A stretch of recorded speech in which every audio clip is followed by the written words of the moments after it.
When you lose the estradiol and progesterone precipitously at menopause, you will predictably lose a significant amount of bone over the next 5 to 10 years. Got So it. the fact that we don't screen before menopause is like just mind blowing. But we don't. So then women won't get screened until they're, 60 or maybe 65 if they follow the actual guidelines. And then they've already lost all that bone. So we can see there's such a powerful impact there.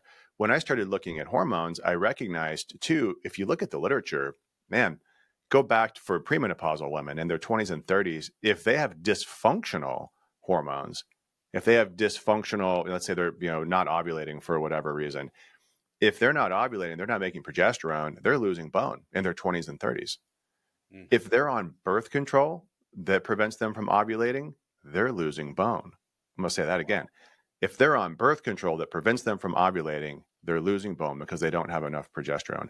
The progestins in the birth control actually cause bone loss themselves.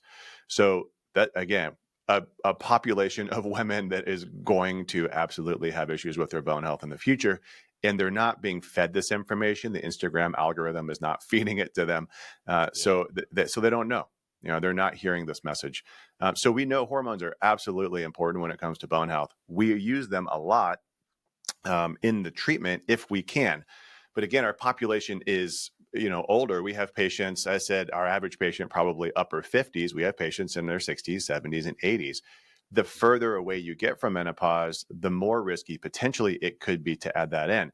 I am relatively bullish as far as adding it, even for our women in their 60s and 70s, and even potentially 80s, Mhm. 30 years out from menopause, if all of the risk factors line up.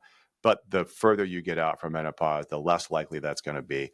So we know based off of the data that we're collecting, because we're looking at what are the interventions that we're using, how successful are people in the program, and we can see very clearly that if you use hormone plus minus as an intervention, as an individual intervention, you can see that there is a clear difference in the success rate, whether it comes to bone turnover markers or imaging. So we know in our own patient population, HRT is a very, very big tool, and the research supports it as well. That's incredible, man.